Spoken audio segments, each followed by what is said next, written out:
সাহিত্য হচ্ছে কি একটা লেন্স। আমি বললাম না চোখের আমার চশমার উদাহরণ দিয়ে যে আমরা কোনো দৃশ্যই আমি কিন্তু দেখতে পেতাম না উইদাউট মাই গ্লাস। আমি চশমা ছাড়া যেমন কিছু দেখি না, তো মানুষ পৃথিবীর কোনো কিছুই সত্যিকার অর্থে বুঝতে পারতো না যদি না সে আর্টিস্টিকলি সাহিত্যের সাথে না থাকতো। সাহিত্য নেই এটা কারোর মধ্যে হতে পারে না। মানুষ যে কথা বলতে পারে, ভাষাটা হচ্ছে সর্বপ্রথম আর্ট, সর্বপ্রথম সাহিত্যের অংশ। তো ধর্ম সে প্রতিষ্ঠা হয়, ধর্ম এই যে ধর্ম ব্যাপারটা কারো ঢুকে, এই ফিল্টারটাই হচ্ছে সাহিত্য।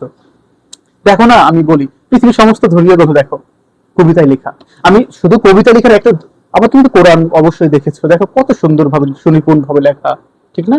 এই সুনিপুণ ভাবে কেন লেখা হলো? ওকে তো অন্যভাবে লিখতে পারতেন। অবশ্য লেখা এটাই একটা আর্ট। পৃথিবী অন্য কোনো অ্যানিমালস তারা লিখতে পারে না, তারা বলতে পারে না। আমরা যে বলতে পারি, লিখতে পারি, এটাই হচ্ছে আর্ট। That's literature. সাহিত্য ছাড়া হয়ই না।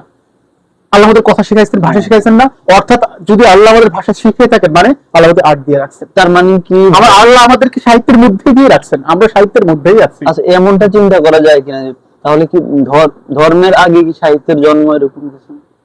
এইটা তুমি দারুণ বলছো। আমি এইভাবে কখনো ভেবে দেখি না যে ধর্মের আগে কখনো সাহিত্যের জন্ম কিনা। ধর্ম বলতে যদি কোনো ফ্রেম দেওয়া হয়, ফ্রেমওয়ার্কের মধ্যে আনা হয়, তাহলে ওটা তো অবশ্যই পৃথিবী থেকে। কিন্তু মানুষকে তৈরি, আমি একটু মানে এমনি একটু ব্যাপারটা অন্য ধর্মী ভাবে দেখলাম যে মানুষকে তৈরি করা হয়েছে সে আরো পৃথিবী তৈরিরও 50,000 বছর আগে। অবশ্যই আমাদের ভাষা দেখে দিয়ে শেখানো হয়েছে। ভাষাই তো একটা আর্ট, এটাই তো সাহিত্য। আমরা সাহিত্যের মধ্যেই ফেলে দেওয়া হয়েছে পৃথিবীতে। দেখো যখন রান্নার থেকে বিতাড়িত করা হলো আদম এবং হাওয়াকে, ইভেন অ্যাডামকে, তারা লজ্জাস্থান থাকলো। এই তাদের চিন্তা, সুন্দর চিন্তা, তাদের দৃষ্টিভঙ্গি যে we should cover our private part, এই চিন্তাটাই তো সাহিত্য, এটাই তো আর্ট।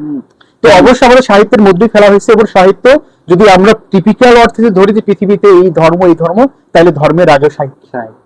তার মানে আমার ফ্রেন্ডটা কিন্তু ঈশ্বরকে বলি নাই, আমি কোনো ঈশ্বরকে বলি সে যদি আমরা ঈশ্বরকে বিশ্বাস করি সেই স্রোতে বললাম যে ঈশ্বর সবার আগে, কিন্তু ঈশ্বর মানুষকে তৈরি করেছেন ধর্মের আগে সাহিত্য। মানে আমি এইভাবে আমি এই প্রথম ভাবলাম ব্যাপারটা এরকম। বুঝতে পারছি।